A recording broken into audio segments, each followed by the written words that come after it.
Assalamualaikum warahmatullahi wabarakatuh. Selamat datang di Let's Ask M Radio UMJ.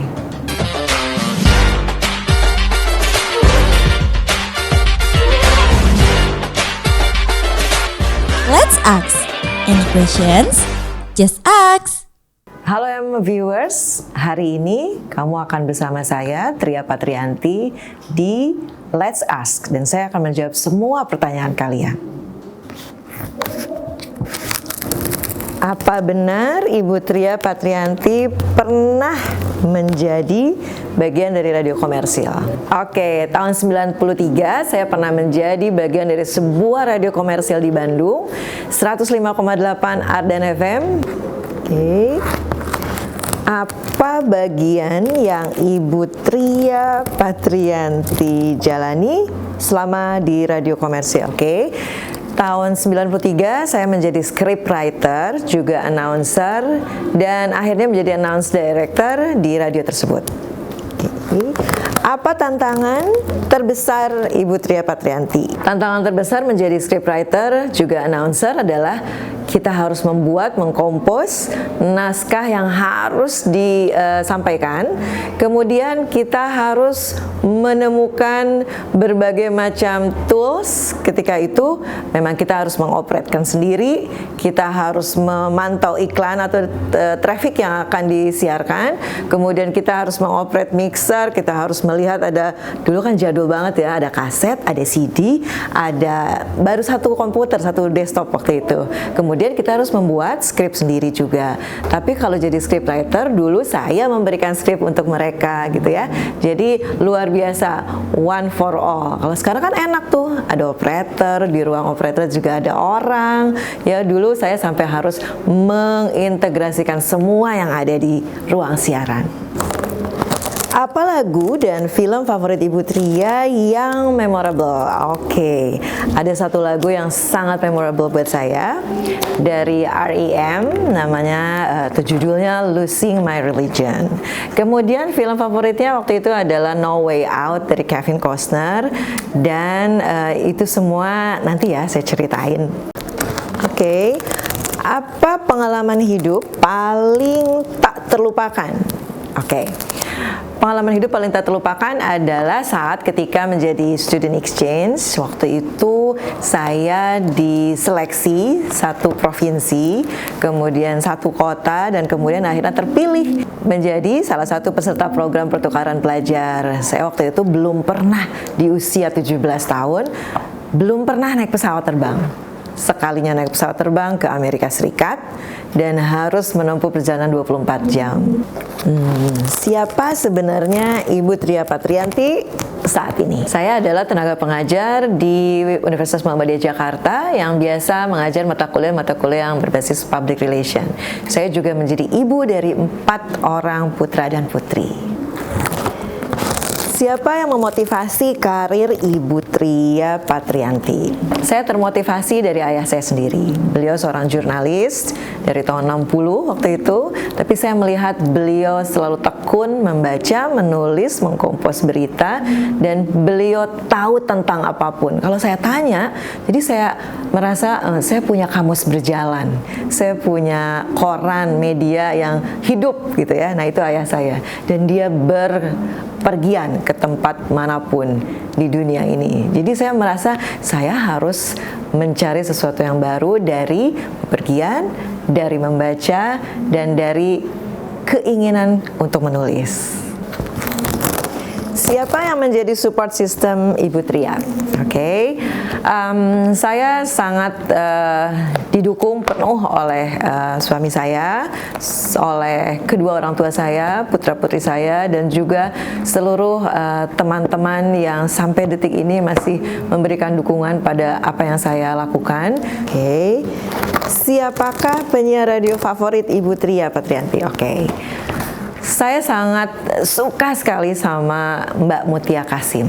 Ya, dulu penyiar di Prambors, Hard Rock FM, dan sekarang beliau semoga dalam keadaan sehat. Beliau sangat hidup beliau sangat ceria dan beliau selalu memiliki aura yang bisa membuat orang-orang happy ketika beliau bersiaran. Kapan Ibu Tria memasuki dunia radio? Tahun 1993, saya memasuki dunia radio saat duduk di semester 3. Waktu itu saya masih kuliah dan saya ingin sekali mencari pengalaman di dunia radio menjadi penyiar radio. Oke. Kapan Ibu Tria Patrianti pertama kali siaran di radio? Oke. Waktu itu 1993 saya belum langsung jadi penyiar, tapi waktu itu saya diberi kesempatan untuk menjadi scriptwriter. Di tahun 1994, setahun kemudian, saya baru diperkenankan untuk siaran. Dari scriptwriter menjadi seorang penyiar. Kapan Ibu Tria pertama kali nonton konser? Seingat saya tahun 1995, waktu itu Phil Collins manggung di Jakarta. Wah, keren banget. Saya bisa nonton Phil Collins yang dulu tergabung di Genesis ada di depan mata saya. Dan sangat beruntung sebagai seorang penyiar kita punya VIP akses. Karena kan saya waktu itu harus meliput, kemudian saya harus mendengar semua yang disampaikan di atas panggung sampai akhirnya saya tidak bisa berkata-kata. Jadi seorang penyiar radio tuh bisa meliput, melihat dan menyaksikan orang yang terkenal nonton, kemudian kita bisa menikmati konser-konsernya di depan mata kita. Oke. Kapan Ibu Tria selesai menjadi penyiar radio? Oke. Tahun 1993 saya kan masuk tuh ya jadi penyiar radio, dan selesai kuliah saya juga harus mengakhirinya karena saya ingin sekali bekerja dan mencoba untuk menjadi praktisi di sebuah organisasi atau perusahaan. Jadi dengan sangat berat hati sebetulnya saya selesai kuliah 97 dan saya juga harus meninggalkan dunia radio. Kapan Ibu Tria terakhir mengunjungi stasiun radio? Sebelum pandemi, saya sempat berkunjung ke radio tempat waktu itu saya merintis dunia siaran. Tahun 2019 kalau nggak salah saya berkunjung dan luar biasa saya melihat banyak sekali potensi-potensi di Radio Ardan waktu itu, dan saya merasakan radio tidak pernah hilang dari pengalaman saya untuk menjadi seorang penyiar dan scriptwriter. Di mana Ibu Tria terafiliasi dengan organisasi lain. Oke. Selain di Universitas Muhammadiyah Jakarta, saya tergabung dengan Jejaring Indonesia Rendah Emisi. Di situ kita semua berasal dari multidisiplin dan yang seringkali concern dengan perubahan iklim dan upaya-upaya mitigasi dan adaptasinya. Saya juga tergabung di Majelis Lingkungan Hidup PP Muhammadiyah. Kemudian saya juga ada di komunitas Public Affairs Indonesia, dan yang paling penting saya bisa menjadi bagian dari M-Listener, di mana tempat Ibu Tria mencari ide dan inspirasi untuk sebuah proyek. Oke. Saya bisa mendapatkan ide kalau lagi jalan sendirian. Saya bisa mendapatkan ide kalau lagi di kendaraan menuju luar kota. Dan saya mungkin bisa mendapatkan ide ketika mau tidur. Jadi at any places. Di mana tempat paling memorable Ibu Tria Patrianti? Oke, saya sangat tidak pernah lupa ketika menjadi salah satu peserta program pertukaran pelajar. Dan saat itu saya sebagai seorang muslim harus tinggal di keluarga non-muslim.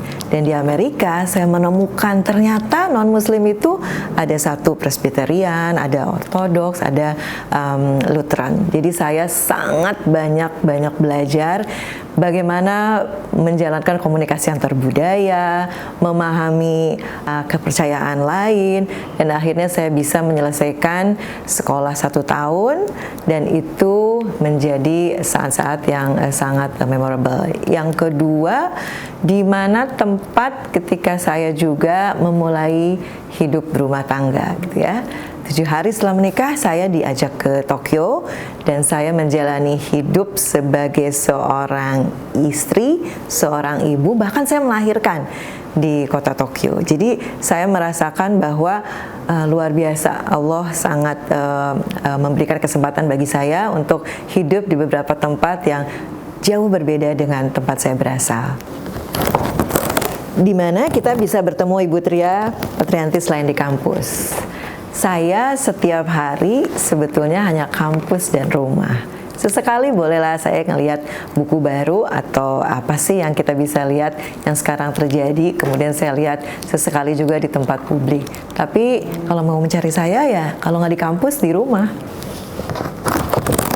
Mengapa Ibu Tria memilih pekerjaan sebagai praktisi? Karena telah selesai menjalani kuliah masa studi waktu itu S1 dan saya ingin menimba pengalaman lain di dunia praktisi komunikasi, maka saya harus bergabung dengan sebuah perusahaan atau organisasi di mana saya bisa memanfaatkan ilmu-ilmu yang didapatkan selama kuliah. Oleh karena itu, dengan mencari sebuah pengalaman juga menghasilkan karya, maka saya berkomitmen untuk selalu belajar dan salah satu tempatnya adalah menjadi seorang praktisi komunikasi. Mengapa Ibu Tria Patrianti memilih jurusan komunikasi? Sebetulnya waktu itu saya tidak berniat untuk memilih jurusan komunikasi. Pilihan pertama saya waktu itu hubungan internasional. Dan waktu itu ketika pilihan zaman saya kalau nggak salah si Penmaru ya kalau nggak salah ya tahun 91. Nah karena HI waktu itu tidak masuk, akhirnya pilihan saya tetapkan di komunikasi. Saya membayangkan mungkin bisa jalan-jalan juga ya kalau saya memilih komunikasi dan terbukti saya ternyata bisa jauh lebih luas wawasan dan juga pengalaman ketika saya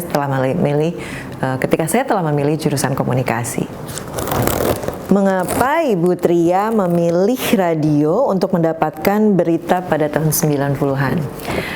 Karena waktu itu saya perhatikan dan juga karena saya mengalaminya sendiri di dunia radio, kita ingin tahu tentang peristiwa yang saat itu terjadi, kita bisa langsung memproduksi, kita bisa langsung menyiarkannya. Tidak perlu ada tahapan editing yang sangat panjang seperti di medium lain. Dan akhirnya sampai tahun 98 pun saya masih mendengarkan sambil ada di kendaraan, sambil menemani pekerjaan saya pasti mendengarkan radio. Di situ penyiar radio saat itu selalu menyisipkan lagi dengerin lagu, terus mereka di dunia belahan lain terjadi sesuatu, itu cepat banget. Di sebuah tempat atau sebuah kampus atau sebuah bagian dari kota misalnya ya, terjadi peristiwa tertentu. Bahkan waktu 98 saya berada di Jakarta, kemudian saya lagi bekerja di sebuah organisasi regional, kemudian saya mendengar bahwa pemerintahan saat itu harus tumbang, dan itu kan langsung saya dapatkan informasinya. Mengapa Ibu Tria memilih menjadi bagian dari stasiun radio? Saat saya masuk menjadi seorang scriptwriter, sebetulnya saya sangat menikmatinya. Saya bisa merasakan yang saya tulis itu dibaca oleh penyiar. Kemudian yang saya dapatkan informasinya dari media, saya juga bisa men-share ke seluruh penyiar saat itu. Tapi setahun kemudian saya merasa saya harus tahu dong bagaimana sih siaran itu, dan saya akan membayangkan yang saya tulis sendiri juga akan menjadi bagian dari yang saya sampaikan sebagai penyiar radio. Nah, akhirnya saya diperkenankan untuk menjadi seorang penyiar. Waktu itu di beberapa jam tayang yang bukan prime time ya. Jadi saya pertama kali dipasang di jam 10 malam ke atas. Kemudian setelah berlangsung 1 tahun, akhirnya saya juga bisa menjadi seorang announce director dan berkolaborasi dengan bagian marketing saat itu untuk mengkompos bagaimana pesan-pesan iklan di radio dan bagaimana berkolaborasi dengan agensi-agensi iklan. Bagaimana Ibu Tria bisa menjadi bagian dari salah satu stasiun radio? Oke, tahun 90-an dulu kita kalau belajar aja ditemenin sama radio, bayangkan.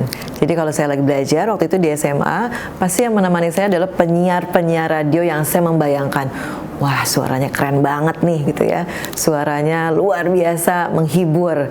Dan yang pasti saya waktu itu sangat senang banget dengerin para penyiar radio dari Prambors saat itu.